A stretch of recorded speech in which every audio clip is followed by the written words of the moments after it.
Us too. Okay, so we've been asking the administration for, define your strategy here with ISIS. Well, now I think a lot of people are saying, gosh, we're sorry we asked, because when we heard from the State Department and Marie Harf explaining how the strategy is no longer kill them off, but to maybe give them job training or internships, I think I about lost my mind. Listen to this.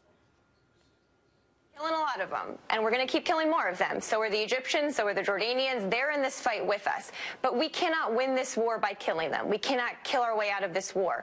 We need, in the longer term, medium and longer term, to go after the root causes that leads people to join these groups, whether it's lack of opportunity for jobs. We can work with countries around the world to help improve their governance. We can help them build their economy so they can have job opportunities for these people.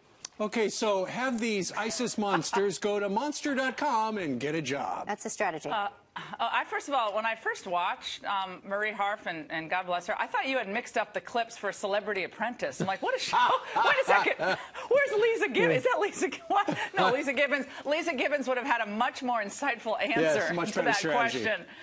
So now the administration's position on this, which is growing increasingly untenable, and the public opinion polls are even showing that people aren't buying this, that we need to improve job opportunities on the ground for the people who are being attracted to ISIS. Well, we know a lot of people who are going to ISIS actually had jobs and were working. We're middle class and upper middle class, mostly men, who had lots of opportunities, but they actually are following a religious order and an understanding to, basically take the Islamic State and sweep it across Europe. That's what they want to do. And last time I checked, the Obama administration had enough on its hands giving job opportunities to the tens of millions of Americans who are out of work. So look, this is an insult to all the people in the world who are actually poor and not blowing people up and not targeting Christians. I mean, we have Guatemalans who are not targeting Christians. We have people all over the Philippines and India who are not targeting Christians and Jews. This is a religious war.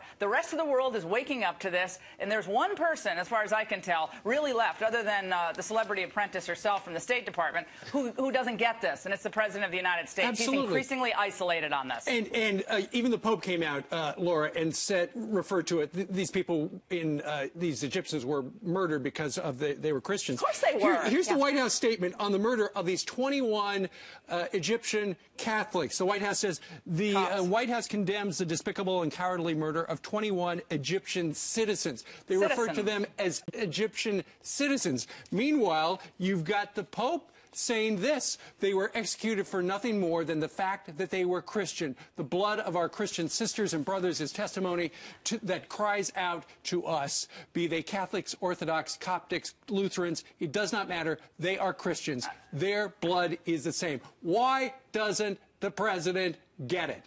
I mean, at some point, there seems to, is this a psychological issue? I can't begin to analyze this. The actual beheaders, according to the Post today, the New York Post today, said these people were followers of the cross. Right. And pledged that they would be coming to Rome, that Allah instructs them to sweep back across Europe. They want to redo what they didn't win 900 years ago when, the president was invoking the Crusades and, the Inquisition. Well, go rewind 900 years or so, and that's what they wanted. Okay, this is what this was all about. This was establishing a caliphate across Europe and to ultimately crush and destroy Christendom. Now, Christendom has been on the decline in Europe. We know that.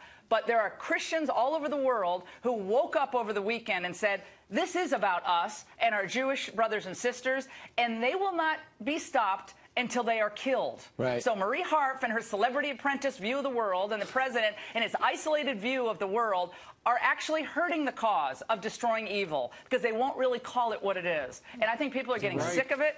I'm not an interventionist. I don't want to go all over the world and be the world's policeman, but I'm really getting sick of it at this point. Right. And I stand, I have my cross on every day, partly for a reason. I stand with the people who've been brutalized over the past, 10, 15 years by the Islamists. This is not a new thing. Laura, we don't have to fight in every corner. We can't, but we can lead. And we can provide the apparatus and the strategy to push everyone forward because there is a willingness to stand up for themselves. But the Egyptians, the Jordanians, and others are waiting for us, and we have to answer the call. And right now the leader is the Pope. All right. Laura, thank you very much. We know you got to go do your radio show. We'll see you back here next week. Great. Thank you.